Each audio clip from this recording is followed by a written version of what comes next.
ඉතින් අද කතා කරන්නේ ස්පොට් ට්‍රේඩින් කරන අයට හොඳ ඉන්ඩිකේටර් එකක්. හොඳ ඇකියුරසි එකක් තියෙන ඉන්ඩිකේටර් එකක්. මේකම ටයිම් ෆ්‍රේම් එකේ දාගන්නවා 15 මිනිත් වලට. මේක ඕන ටයිම් ෆ්‍රේම් එකකට වැඩ කරන්න පුළුවන් ප්‍රශ්නයක් නැහැ. ඊට පස්සේ මම යනවා ඉන්ඩිකේටර් කියන එකට. මෙතන මම ටයිප් කරනවා SSL hybrid කියලා. මෙන්න මේක තමයි ඉන්ඩිකේටර් එක. මෙන්න මේ විදිහට තමයි එන්නේ. හරිද? මෙන්න මේ විදිහට තමයි එන්නේ. පේන නැති මේ බෑන්ඩ් එකක් ඇවිල්ලා තියෙනවා. මේ බෑන්ඩ් එකේ මැද බෑන්ඩ් එකක් තියෙනවා. පටි දෙකක් තියෙනවා. හරි. ඕකට අපි කියන්නේ බේස් ලයින් එක කියලා. මැද ලයින් එකට කියන්නේ බේස් ලයින් එක කියලා. හරි. මේක වැඩ කරන විදිහ සරලව කියන්න.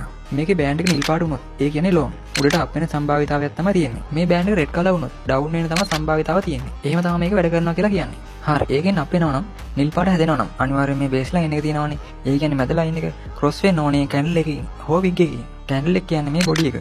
විග් එක කියන්නේ මේ තනියර. හරි. කැන්ඩල් එකකින් ක්‍රොස් වුණොත් තමයි එන්ට්‍රි ගන්න. මේ බලන්න මේ නිල් පාට කැන්ඩල් එකෙන් මැදේ ක්‍රොස් වෙලා තියෙනවා. එතකොට බලන්න එතන ඉඳලා ඔන්න අප් වෙන්න පටන් ගන්න තියෙනවා. ඒ වගේ තමයි මෙතන ගත්තොත් මේ රතු පාට කැන්ඩල් එක මේ බොඩි එකෙන් බේස් ලයින් එක ක්‍රොස් වෙලා තියෙනවනේ. රතු පාටෙන් බේස් ලයින් එක ක්‍රොස් වුණා කියන්නේ අනිවාර්යයෙන් ඩවුන් වෙන්න පුළුවන්. හරි. මාකට් එක හිස්ටරි එකට ගිහිල්ලා බලන්න. මේ විදිහටම වැඩ කරලා තියෙනවා. මේක ඇත්තටම ගොඩක් වටිනවා. ස්පොට් ට්‍රේඩින් වල ගොඩක් ඇනලයිසිස් කරගෙන ඉරි ගහගෙන නටන්න ඕනේ නැහැ. ඇත්තටම කරන්නේ ස්පොට් ට්‍රේඩින් නේ. අපිට අර 100% ඇනලයිසිස් කරගෙන නටාගෙන එක දිගට පැය විතරම එක දිහා බලාගෙන එහෙම අවශ්‍ය නැහැ. සල්ලි කොල මිටි උස වීඩියෝ දාගෙන එහෙම නටන්න ඕනේ නැහැ. අපි මේ කරන්නේ හරි විදිහට. ඉතින් මේ ඉන්ඩිකේටර් එක ගොඩක් වැඩ කරනවා. ඉතින් මේ වීඩියෝ එක try කරලා බලන්න. මේ බේස් ලයින් එක කැන්ඩල් එකක් කරා ක්‍රොස් වෙනවා නම් එතන ඉඳන් නිල් පාට නම් තියෙන්නේ අප් වෙනවා, රතු පාට නම් තියෙන්නේ ඩවුන් වෙනවා. ඒක තමයි මේක බලන විදිය. ඉතින් ඔය ට්‍රේඩින් වලට අලුත් නම් මුල සිට මේ වගේ ලස්සන එන්ට්‍රීස් තනියම ගන්න පුළුවන් වෙන තැනට ඉගෙන ගන්න කැමති නම් yes කියලා කමෙන්ට් එකක් දාන්න.